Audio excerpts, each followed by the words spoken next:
Hallo und herzlich willkommen auf meinem YouTube-Kanal Zobeltier Finanzkanal. Und ich habe ja tatsächlich im Jahr 2022 alle meine Bausparer aufgelöst und heute erkläre ich euch ganz kurz, um was es gegangen ist, welche Strategie ich jetzt verfolge und wie ich das gemacht habe. Viel Spaß mit dem Video. Zuerst mal, was ist eigentlich Bausparen? Und dazu gibt es ein fantastisches Video von dem Finanztipp-Kanal, der auch eine Webseite, Homepage hat mit einem Newsletter, den man abonnieren kann. Das ist der Saidi und der erstellt schon seit einiger Zeit hervorragende Videos. Und da hören wir jetzt mal kurz hinein. Bausparkasse kann euch dann irgendwann mal kündigen. Wann das rechtlich okay ist und wann ihr euch dagegen wehren solltet, steht in unserem Ratgeber. Erstens, einen neuen Bausparvertrag oder eine bestehende für alle anderen die bessere Geldanlage. Und drittens, wenn ihr noch einen habt, dann kündigt den nicht. So, genau das ist der Punkt. Ich habe meine 3 bestehenden Bausparverträge trotzdem gekündigt und der Grund dafür war der Bausparvertrag Nummer 1 bei der Postbank bzw. BHW. Hier seht ihr einen Auszug, war also schon fertig in der Zuteilung. Ich hatte hier eine Summe von ca. 12.938 Euro und die anderen beiden Bausparer waren in der Anzahlungsphase. Allerdings hatte ich ja ganz normale Zinsen auf allen 3 Konten, auf allen 3 Bausparern habe ich ungefähr 4,5% Zinsen erhalten. Das ist jetzt recht viel und dennoch habe ich mich entschlossen, die Konten aufzulösen. Und wie viel ist jetzt dabei rumgekommen? Ich zeige euch vorher noch, wann Bausparen sich überhaupt lohnt. Da hat der Finanztipp hier diese Webseite dazu. Und es ist ganz klar, Bausparen lohnt sich eigentlich nur, wenn man später einen Baukredit aufnimmt und der Baukredit dann also viel teurer ist als heute. Da das meistens nicht der Fall ist, auch wenn wir in einer ansteigenden Zinsphase uns befinden und die Zinsen also für Baukredite noch teurer werden, ist es jetzt die Frage, ob das überhaupt zustande kommt und für einen sinnvoll ist, das abzuschließen. Ich zeige euch am besten noch meine Aufstellung. Und zwar habe ich hier alle 3 Bausparer mal zusammensummiert und ihr seht, wir machen hier Autosumme, kam eine hübsche Summe von 27.272 Euro zustande. Und was habe ich jetzt mit denen gemacht? Ich habe hier mal die Zinsen aufgeschrieben, die ich im Jahr dann bekommen habe. Das sind ungefähr 626 Euro. Ich mache eine Summe hier und dann sieht man den Betrag schon im Vergleich.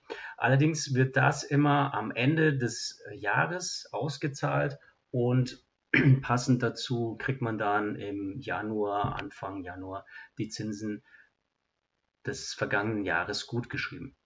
Hier seht ihr nochmal die Gesamtsumme, 27.000 Euro.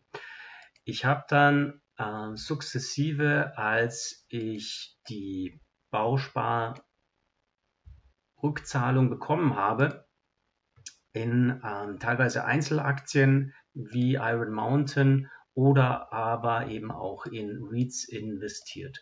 Warum? Weil die Zinszahlung, sprich die Dividendenrendite, aktuell fast doppelt so hoch sind, wie es bei meinen 3 Bausparern gewesen wäre. Und dadurch kommt nun folgender Zinsvergleich zustande. Ich habe einfach mal einen Zinsvergleich hier erstellt. Wie habe ich den gemacht?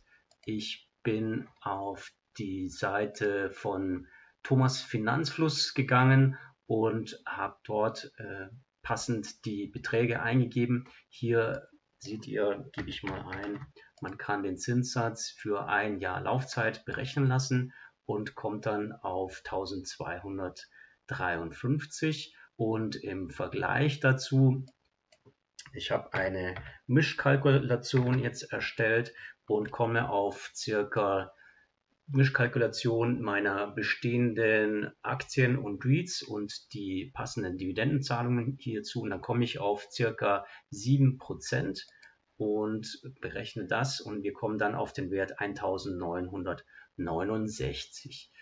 Das habe ich beides hier unten schon mal eingetragen. Das ist der Wert auf die Gesamtsumme und im Vergleich seht ihr dann, kommt man auf einen höheren Dividendenertrag von 716 Euro pro Jahr ist das, pro 12 Monate.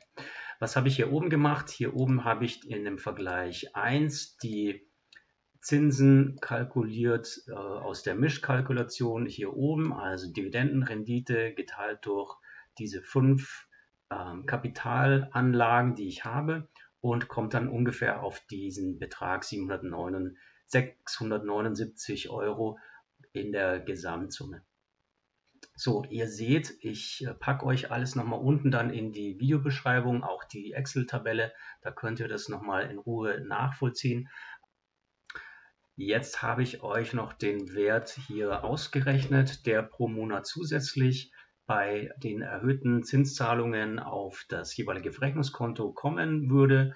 Und bei dem Vergleich 1 macht das runde 57 Euro aus und im Vergleich 2 sind es circa 60 bzw. 59 Euro gerundet.